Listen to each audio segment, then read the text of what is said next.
إن هذا القرآن يهدي للتي هي أقوم ويبشر المؤمنين الذين يعملون الصالحات أن لهم أجرا كبيرا.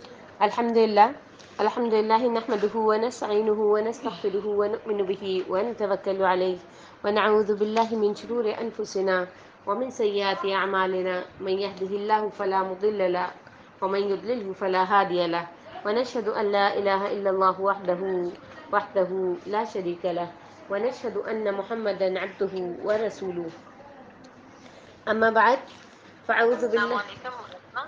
میری سوری تمہاری بات بیچ میں سے کاٹ رہی ہوں. ابھی جو اعوذ باللہ السمیع العلیم من الشیطان الرجیم. کل کی جو ہم نے آیات مبارکہ تلاوت کی تھیں اس میں اللہ تبارک و تعالیٰ نے وہی جو ہمارا جانوروں کا اور زراعت سے ریلیٹڈ جو سورۃ انعام کے جو ٹاپک چل رہے ہیں تو اس میں جو اللہ تبارک و تعالیٰ نے فرمایا وہ کیا تھا کہ کہہ دیجئے میری طرف جو وحی کی گئی ہے میں اس میں کوئی ایسی چیز نہیں پاتا جو کسی کھانے والے پر جو اسے کھائے حرام ہو مگر یہ کہ وہ مردار یا بہایا ہوا خون یا سور کا گوشت ہو کیونکہ وہ ناپاک ہے، یا وہ فسق ہو. فسق کس کی وجہ سے ہوا؟ اب یہ تین چیزیں اسپیشل بتا دی گئیں، ایک تو مردار اور ایک دوسرا بہتا ہوا خون، بہایا ہوا خون جو ہوتا ہے وہ، اور ایک سور کا گوشت.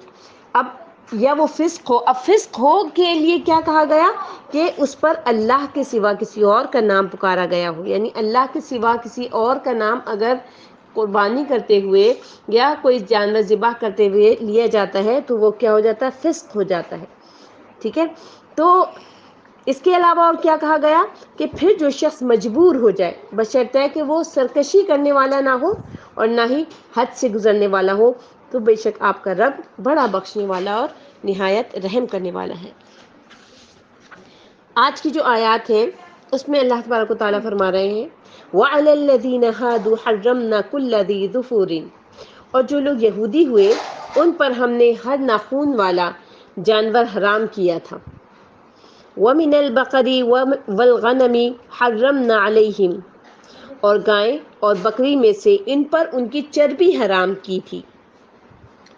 حرمنا علیہم شحومہما، شحوم کہتے ہیں چربی کو، شحومہما یعنی ان جانوروں کی چربی حرام تھی. الا ما حملت ظہورہما او الحوایا او مختلف بعظم، سوائے اس چربی کے جو ان کے پیٹھوں پر یا آنتوں کے ساتھ لگی ہوئی یا ہڈی کے ساتھ ملی ہوئی ہو. ذالک جزیناہم ببغیہم، یہ سزا ہم نے انہیں ان کی سرکشی کے باعث دی تھی. وَإِنَّ لَصَادِقُونَ، بے شک ہم سچے ہیں. یعنی یہودیوں کی سرکشی کی وجہ سے حلال کو حرام قرار دے دیا گیا. یعنی اللہ تعالیٰ فرما رہے ہیں کہ ہم نے چوپایوں اور پرندوں میں سے ہر ناخون والے مثلا اونٹ، شتر مرغ، اوز جو ہے وہ جو بطخ ہوتی ہے اس کی ایک قسم ہوتی ہے، اس کا نام ہوتا ہے اوز. ٹھیک ہے، تو اوز کو اور یہ تمام جو جانور تھے جو اس جن کے بھی میں نے نام لیے ہیں، یہ تمام جانور جو ہیں وہ ان کے لیے ان کی سرکشی کے باعث جو ہے اللہ تبارک و تعالیٰ نے حرام کر دیے تھے. تو ارشاد الہی کیا ہے وَمِنَ الْبَقَرِ وَالْغَنَمِ حَرَّمْنَا عَلَيْهِمْ شُحُومَهُمَا. اچھا ایک بات آپ یہ نوٹ کرنے والی ہے یہاں پر کہ اور گایوں اور بکریوں سے ان کی چربی کو ہم نے حرام کر دیا تھا. اب حرام جو کی جاتی ہے چیز وہ چیز کی جاتی ہے جس میں بہت زیادہ لذت ہو یا لوگوں کی تڑپ بہت زیادہ ہو، پھر حرام اللہ تعالیٰ کرتا ہے کہ یہ آزمائش ہے ان کے لیے. کس بات کی آزمائش تھی؟ کیونکہ ان کے گناہ اتنے زیادہ بڑھ گئے تھے کہ اب تم کو اس چیز سے روک دیا گیا ہے. جس طریقے سے سبت والوں کو، ہفتے والوں کو مچھلیوں سے روک دیا گیا تھا، مچھلیاں بہت زیادہ آتی تھیں ہفتے والے دن ہی، اور وہ ان کی آزمائش یہ تھی کہ ہفتے والے دن ہی تم نے شکار نہیں کرنا ہے. ٹھیک ہے نا. اب ان کی آزمائش کیا تھی؟ ان کی آزمائش تھی شحومہما. اب ایک عام سی بات لگتی ہے یہ کہ جو چربی ہوتی ہے اس کو تو ہم اہمیت ہی نہیں دیتے، اس کو تو ہم پھینک دیتے ہیں. ٹھیک ہے، نہ اس کو کھانے میں اہمیت دیتے، چربی کو نکال کے پھینک دیتے ہیں. اسپیشل جو علیحدہ سے چربی ہوتی ہے، یا اگر آپ کسی کے گھر میں بھی بھجوائیں تو وہ بڑا برا سا مناتے ہیں کہ یہ گوشت کے ساتھ تو انہیں چربی بھیج دی ہمیں. ٹھیک ہے, اللہ تعالیٰ کہہ رہے ہیں کہ ہم نے چربی کو ان کے اوپر حرام کر دیا تھا, گوشت کو نہیں حرام کیا, چربی کو حرام کر دیا. اس کا کیا مطلب ہوا؟ اس کا مطلب یہ ہے کہ اللہ تبارک و تعالیٰ نے چربی میں بہت فوائد رکھے ہیں, بہت فائدے ہیں انسان کے لیے. ٹھیک ہے, اور اسی طریقے سے یہ بہت مرغوب چیز تھی. اس زمانے کے جو یہودی تھے ان کے لیے بڑی مرغوب تھی یہ چیز, اس لیے اسپیشل ان کو سزا دینے کے لیے گوشت حرام نہیں کیا, چربی کو حرام کر دیا. شحومہما یعنی گایوں اور بکریوں سے ان کی چربی کو ہم نے حرام کر دیا. صدی بیان کرتے ہیں کہ یہودیوں کے لیے بھیڑ بکریوں اور گایوں کی خصوصاً ان کے گردوں کی جو چربی ہوتی ہے اس کو حرام کر دیا گیا تھا. اور یہودی بات یہ بناتے تھے کہ چربی کے استعمال کو چونکہ حضرت یعقوب علیہ السلام نے اپنے لیے حرام قرار دیا تھا, اس لیے جو ہے ہم بھی اسے حرام سمجھتے ہیں. علی بن ابو طلحہ حضرت ابن عباس اللہ تعالیٰ عنہ سے روایت کرتے ہیں کہ الا ما حملت ظہورہما, سوائے اس چربی کے جو ان کی پیٹھوں پر لگی ہو, یعنی جو چربی ان جانوروں کی پیٹھ پر لگی ہو وہ ان کے لیے حرام نہیں. جیسے کہ کل ہم نے خون کے متعلق بھی پڑھا تھا کہ خون جیسے بہتا ہوا خون حرام ہے, لیکن وہ خون جو کہ گوشت کے ساتھ ہی لگا ہوا ہوتا ہے یا ہڈیوں کے ساتھ لگا ہوا آ جاتا ہے وہ خون حرام نہیں ہے. وہ آپ جو ہے وہ جب گوشت کو دھوتے ہیں تو اکثر اس میں سے خون ہٹ بھی جاتا ہے, اور اگر نہیں بھی ہٹا تو اور پکانے میں جو ہے وہ کوئی یعنی اس میں کوئی مذائقہ نہیں ہے. تو اسی طریقے سے ان کو بھی کیا کہا گیا تھا کہ سوائے اس چربی کے جو ان کے پیٹھوں پر لگی ہو, یعنی جو چربی ان جانوروں کی پیٹھ پر لگی ہو وہ ان کے لیے حرام نہیں. اول حوایا یا اوجھڑی میں, اوجھڑی جو ہوتی ہے وہ اس میں جو اگر چربی لگی ہوئی ہے وہ بھی ان کے لیے حرام نہیں تھی. اس سے مراد پیٹ کے اندر کا وہ حصہ ہے جو جمع ہو کر گول شکل اختیار کر جائے, یہیں سے دودھ کی نالیاں بھی ہوتی ہیں اور اسی مقام پر مینگنیاں بھی جمع ہوتی ہیں اور اس میں انتڑیاں بھی ہوتی ہیں, اور اس کا نام جو عربی میں ہے وہ ہے مرابط. ٹھیک ہے, تو یہ جو ہے یہ ان کے لیے حرام نہیں تھا. امام ابن جریر فرماتے ہیں کہ اس کلام الہی کے معنی یہ ہیں کہ ہم نے یہودیوں کے لیے گایوں اور بکریوں کی چربی کو حرام قرار دیا. ہاں البتہ ان جانوروں کی وہ چربی ان کے لیے حرام نہ تھی جو ان کی پیٹھوں پر لگی ہو یا جسے ان کی اوجڑی نے اٹھایا ہوا ہو. ٹھیک ہے, یعنی حوایا سے مراد جو ہے وہ اوجڑی ہے. یہاں پر ارشاد الہی ہے او مختلط بعظم, یعنی وہ چربی جو ہڈی کے ساتھ ملی ہوئی ہو. جیسے میں نے کل بھی آپ کو یہ والی بات بتائی تھی کہ آپ دیکھیے کہ یہ جو مسائل ہیں یہ اللہ تبارک و تعالیٰ کتنا زیادہ واضح کر کے بیان کر رہے ہیں.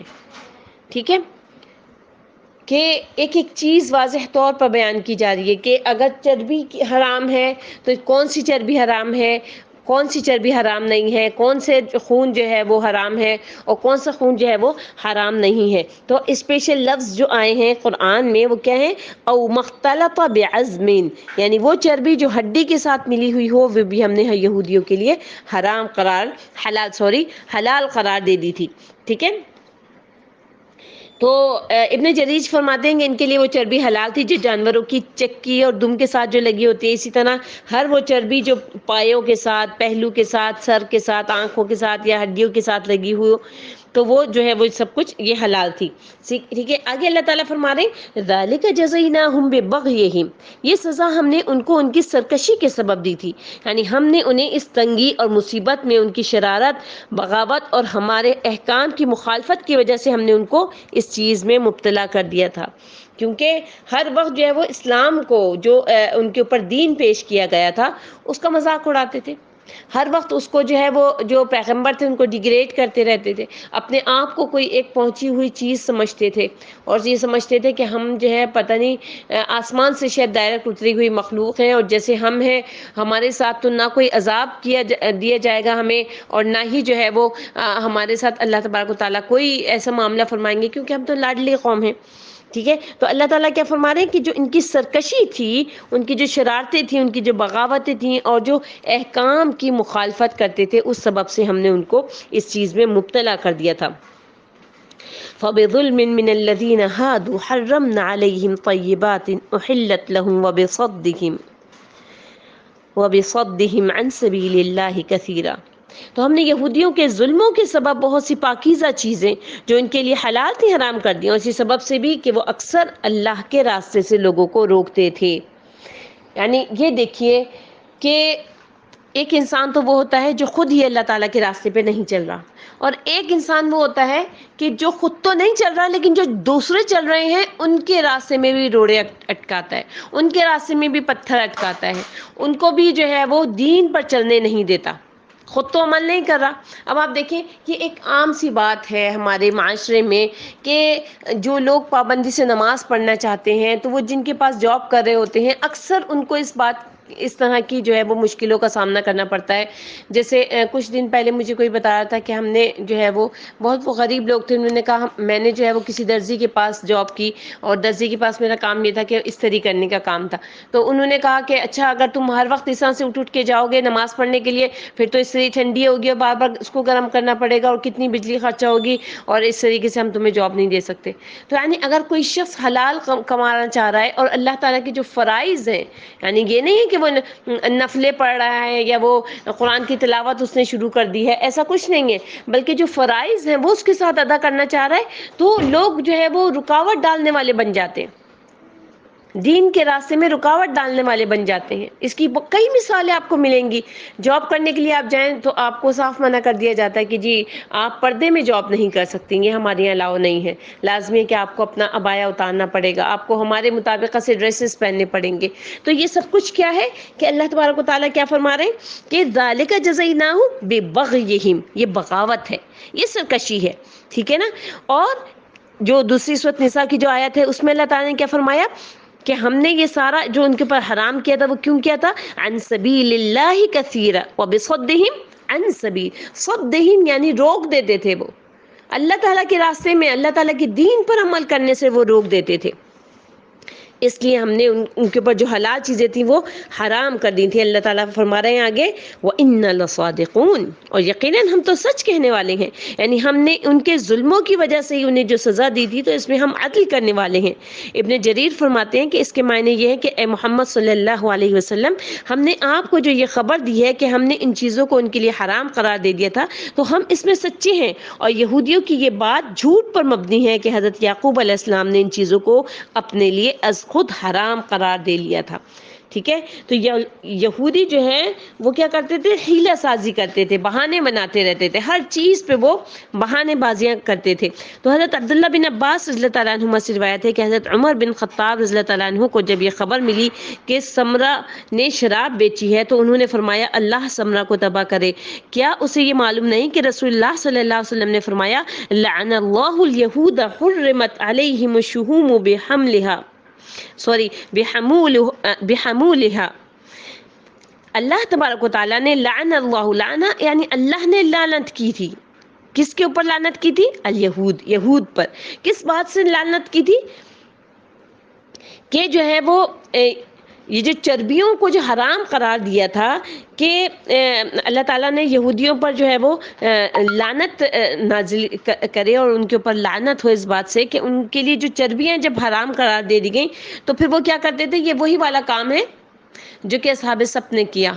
سبت والے دن مچھلیاں جمع کر لی، ہفتے والے دن وہاں سے نکال لیا۔ اب یہ انہوں نے کیا کرنا شروع کیا تھا؟ انہوں نے کرنا شروع کیا کہ چربیوں کو پگھلا لیتے تھے، اس کو گھی بنا لیتے تھے، چربی کو پگھلائیں تو گھی بن جاتا ہے نا، لیکوڈ فارم میں آ جاتی ہے وہ کر کے اور پھر استعمال کر لیتے تھے۔ یعنی ایک چیز کو اللہ تبارک و تعالیٰ نے حرام قرار دیا ہے تو وہ حرام ہو گئی، جسے اللہ تعالیٰ رحمت کرنے والا ہے۔ تم اگر صحیح معنوں میں اللہ تعالیٰ سے توبہ کرو، اللہ تبارک و تعالیٰ کی طرف پلٹ کر جانے والے بن جاؤ تو اللہ تعالیٰ وہی جو سزائیں تم کو دی وہ اپنی واپس لے لے گا۔ اللہ تعالیٰ نے جگہ جگہ کہا ہے کہ انی انا الغفور الرحیم، میں تو غفور الرحیم ہوں۔ تو وہ کیا کرتے تھے؟ چربیوں کو پگھلا کر لیتے تھے، پگھلا کر اور پھر اس کو جو ہے وہ فروخت کرتے تھے۔ تو حضرت جابر بن عبداللہ رضی اللہ تعالیٰ عنہ سے جو روایت ہے کہ میں نے رسول اللہ صلی اللہ علیہ وسلم کو فتح مکہ کے سال مکے میں فرماتے ہوئے سنا ان اللہ ورسولہ حرم بیع الخمر والمیتۃ والخنزیر والاصنام، بے شک اللہ اور اس کے رسول نے شراب، مردار، خنزیر اور بتوں کے بیچنے سے منع کیا ہے۔ عرض کیا گیا اے اللہ کے رسول، مردہ جانوروں کی چربی کے متعلق آپ کیا فرماتے ہیں؟ کیونکہ اس سے کھالوں کو چکنائی لگائی جاتی ہے اور کشتیوں کو روغن کیا جاتا ہے اور اس سے لوگ چراغوں کو جلاتے ہیں۔ آپ نے فرمایا نہیں، وہ حرام ہے۔ پھر رسول اللہ صلی اللہ علیہ وسلم نے اس موقع پر فرمایا اللہ تعالیٰ یہودیوں کو تباہ و برباد کرے، ان کے لیے جب چربیوں کو حرام قرار دے دیا تھا تو انہوں نے انہیں پگھلا لیا اور انہیں بیچ دیا، پھر ان کی قیمت کو کھا گئے۔ اب اس بات کو اچھی طریقے سے سمجھ لیجئے، کہاں پہ چربی حرام ہے؟ ہمارے لیے گایوں کی بکریوں کی چربیاں حرام نہیں ہیں، ہمارے لیے کون سی چربی حرام ہے؟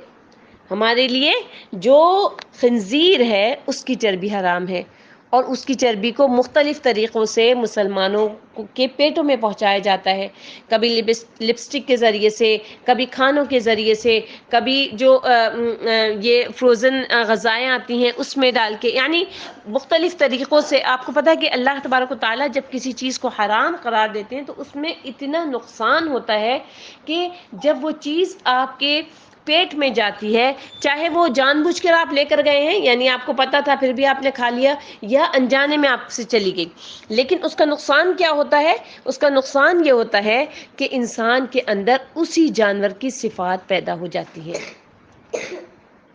جب اس جانور کی صفات مسلمان کے اندر پیدا ہو جائیں گی، آپ دیکھیں یہ جو ہمارے یہاں مسلمانوں میں بھی اتنی بے حیائی پھیلتی جا رہی ہے، ہمارے اندر سے دین اٹھتا جا رہا ہے، ہمیں اللہ اور رسول کی بات سننے میں مزہ ہی نہیں آ رہا ہوتا، اور اگر ہم سن بھی لیتے ہیں تو ہم سے عمل نہیں کیا جاتا۔ یہ ساری چیزیں جو ہیں وہ اسی بات کے اسباب ہیں کہ ہم اللہ تعالیٰ کی منع کردہ جو چیزیں ہیں، اللہ تبارک و تعالیٰ کی جو حرام کردہ چیزیں ہیں، ان پر ہم احتیاط ہی نہیں کر پاتے، ان سے ہم بچ ہی نہیں پاتے۔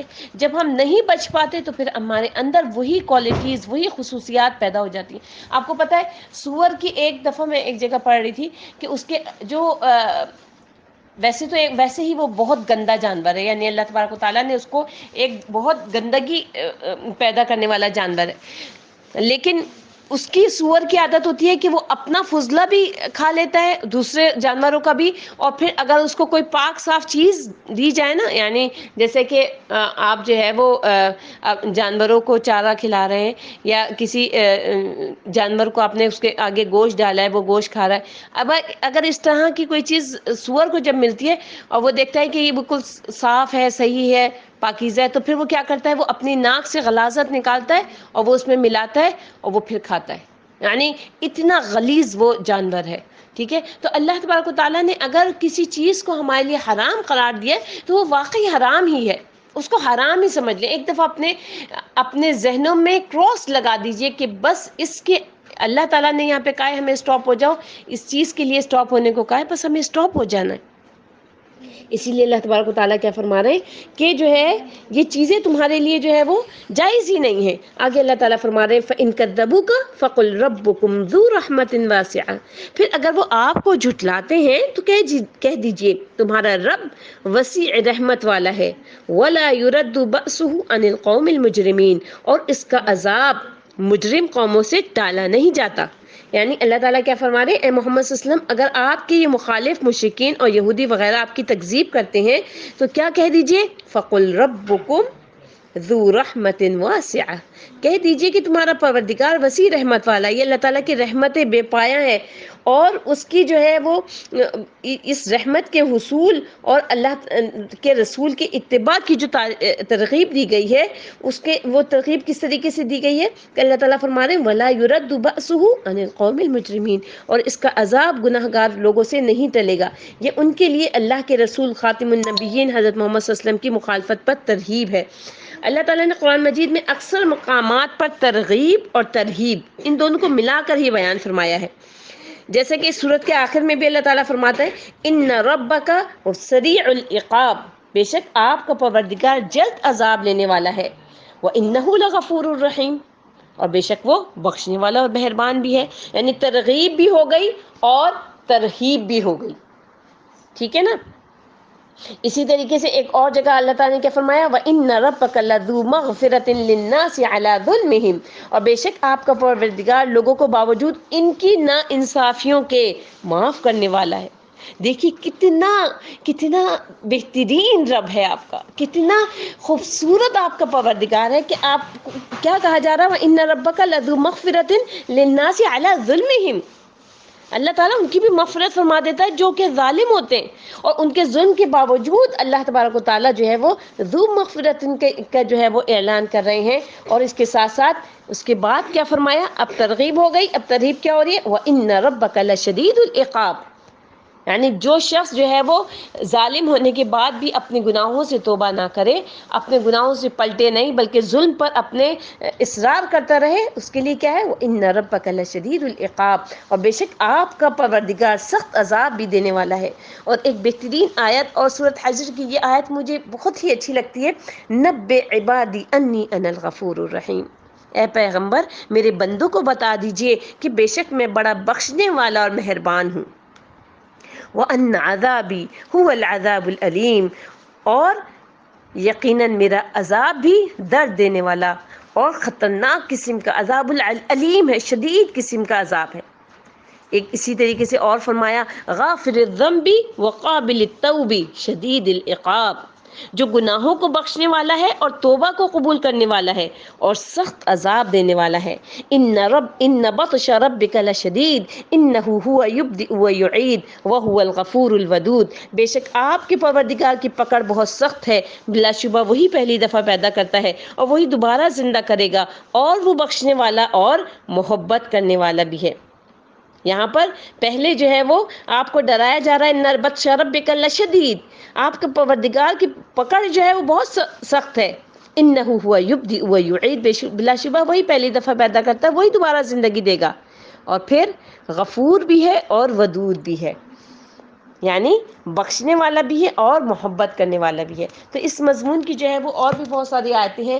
اللہ تبارک و تعالیٰ سے دعا ہے کہ اللہ تبارک و تعالیٰ نے جہاں ہمیں ہر جگہ پر اپنے عذابات سے بھی ڈرایا ہے اور اپنی رحمت کی بھی امید دلائی ہے، تو اللہ تبارک و تعالیٰ، اللہ رب العالمین احکم الحاکمین ہم سب کو اپنی رحمت میں لے لیں اور ہمیں اپنے عذابات سے محفوظ رکھیں۔ اللہ تعالیٰ سے ضرور گڑگڑا کے دعا مانگا کیجئے، ضرور اپنے گناہوں پر رویا کیجئے، ضرور اللہ تبارک و تعالیٰ سے اس بات کی امید رکھا کیا کیجئے کہ یا اللہ آپ نے کہا ہے کہ میں اپنے بندے کے ظن کے مطابقت کے ساتھ اس کے ساتھ معاملہ فرماتا ہوں، اس کے ساتھ جو فیصلے ہوتے ہیں وہ جیسے میرے بندے کا ظن ہوتا ہے میں ویسے ہی اس کے ساتھ معاملہ کرتا ہوں۔ تو یا اللہ میرا ظن آپ کے اوپر بہت اچھا ہے، یا رب العالمین آپ ضرور میری مغفرت فرما دیں گے۔ یا اللہ اگرچہ کہ میں بہت گناہ گار ہوں یا رب میں بہت خطا کار ہوں، یا اللہ پھر بھی آپ میری مغفرت فرما دیں گے۔ یا اللہ میرا ظن ایسا ہے کہ آپ مجھے انشاءاللہ عذاب نہیں دیں گے، یا اللہ آپ مجھے قبر کے عذاب سے محفوظ رکھیں گے، یا اللہ آپ مجھے جہنم کے عذاب سے محفوظ رکھیں گے، یا اللہ آپ مجھے قیامت کے دن رسوا نہیں کریں گے۔ یا اللہ جس طریقے سے اس دنیا میں آپ نے میرے بہت سارے عیوب کے اوپر پردہ ڈالا ہوا ہے، بہت سارے عیوب میرے چھپائے ہوئے ہیں، یا اللہ اسی طریقے سے، یا اللہ اسی طریقے سے، یا رحمان یا رحیم اسی طریقے سے آپ مجھے جنت الفردوس میں داخل کر دیں گے۔ یا اللہ ہم آپ سے امید کرتے ہیں، یا اللہ ہماری ساری امیدیں آپ سے ہیں، یا اللہ آپ ہماری اس امید کو نہیں توڑیے گا۔ یا اللہ ہمیں توفیق عطا فرما دیجئے کہ ہم اس طرح سے کام کریں جو آپ کو پسند آ جائے، آپ کے ہم مقرب بندے بن جائیں۔ سبحان ربک رب العزت عما یصفون وسلام علی المرسلین والحمد للہ رب العالمین۔ السلام علیکم ورحمۃ اللہ وبرکاتہ۔